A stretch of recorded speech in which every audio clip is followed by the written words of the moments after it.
Hello friends, welcome to Prema recipes. ಇವತ್ತು ನಾವು ಹೆಸರು ಕಾಳು ಗ್ರೇವಿ ಮಾಡೋದು ನೋಡ್ಕೊಳ್ಳೋಣ. ತುಂಬ ಸುಲಭವಾಗಿ ಮಾಡ್ಬೋದು, ರುಚಿ ಅಷ್ಟೇ ಚೆನ್ನಾಗಿರುತ್ತೆ.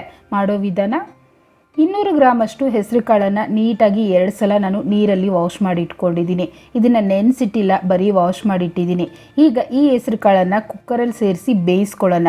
ಅದ್ರ ಜೊತೆಯಲ್ಲಿ ಸ್ವಲ್ಪ ಉಪ್ಪು ಹಾಗೆ ಸ್ವಲ್ಪ ಅರಿಶಿನ ಹಾಕಿ 3 ಅಥವಾ 4 ವಿಸಿಲ್ ಕೂಗಿಸ್ಕೊಳ್ತೀನಿ. ನೋಡಿ, ಈ ರೀತಿ ಬೇಯಿಸಿಟ್ಟಿದ್ದೀನಿ.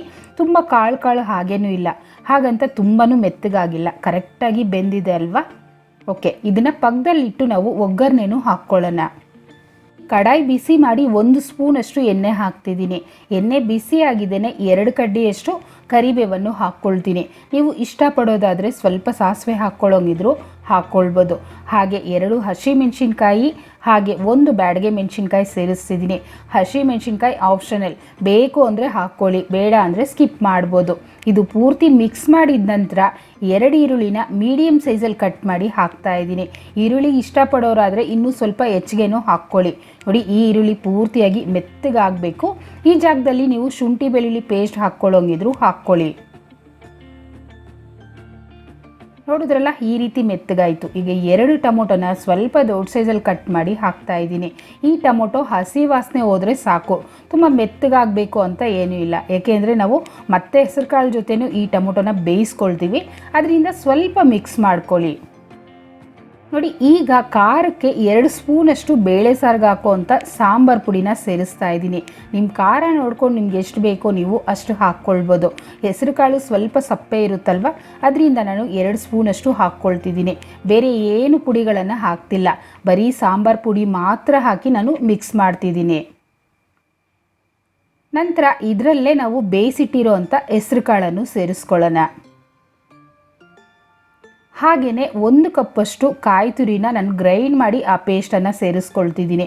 ಅಂದರೆ ತೆಂಗಿನಕಾಯಿ ಚಿಕ್ಕದು ಹೋಲ್ ಬರುತ್ತಲ್ವ, ಅದನ್ನು ಗ್ರೈಂಡ್ ಮಾಡಿಕೊಂಡ್ರೆ ಕರೆಕ್ಟಾಗಿರುತ್ತೆ. ಈಗ ಇದನ್ನು ಅಷ್ಟೇ ನೀಟಾಗಿ ಮಿಕ್ಸ್ ಮಾಡ್ಕೊಳ್ಳೋಣ. ಅಂದರೆ ನೀರು ನೋಡ್ಕೊಳ್ಳಿ ಎಷ್ಟು ಬೇಕು ಅಂತ. ಮಿಕ್ಸ್ ಮಾಡಿದ ನಂತರ ನಾವು ಉಪ್ಪು ಸೇರಿಸ್ಕೊಂಡ್ರೆ ಕರೆಕ್ಟಾಗಿರುತ್ತೆ. ಅಂದರೆ ಮೊದಲೇ ಒಂದು ಸ್ವಲ್ಪ ಉಪ್ಪು ಹಾಕಿದ್ದೀವಲ್ವ, ಅದರಿಂದ ನೋಡ್ಕೊಂಡು ಎಷ್ಟು ಬೇಕೋ ಅಷ್ಟು ಉಪ್ಪನ್ನು ನೀವು ಸೇರಿಸ್ಕೊಳ್ಬೋದು. ನೋಡಿ, ನಾನು ಕಲ್ಲುಪ್ಪನ್ನೇ ಬಳಸ್ತಾ ಇದ್ದೀನಿ. ಈಗ ನಾವು ಈ ಗ್ರೇವಿನ 2 ಅಥವಾ 3 ನಿಮಿಷ ಬೇಯಿಸ್ಕೊಳ್ಬೇಕು. ಅದಕ್ಕೆ ಒಂದು ಸ್ವಲ್ಪ ನೀರನ್ನು ಹಾಕಿ ಮತ್ತೆ ನಾನು ಬೇಯಿಸ್ಕೊಳ್ತೀನಿ. ನೋಡಿದ್ರಲ್ಲ, ಯಾವುದೇ ರೀತಿ ತರಕಾರಿಗಳನ್ನು ನಾವು ಬಳಸ್ತಾನೇ ಇಲ್ಲ. ಸುಲಭವಾಗಿ 10 ನಿಮಿಷದಲ್ಲಿ ಮಾಡ್ಕೊಳ್ಳೋ ಅಂಥ ಗ್ರೇವಿ, ರುಚಿ ಅಷ್ಟೇ ಚೆನ್ನಾಗಿರುತ್ತೆ. ಓಕೆ, ಲಿಡ್ಡನ್ನು ಕ್ಲೋಸ್ ಮಾಡ್ತೀನಿ. ನೋಡಿ ಫ್ರೆಂಡ್ಸ್, ಈಗ ಓಪನ್ ಮಾಡ್ಕೊಳ್ತಿದ್ದೀನಿ. ಕೊತ ಅಂತ ಚೆನ್ನಾಗಿ ಕುದೀತಾ ಇದೆ.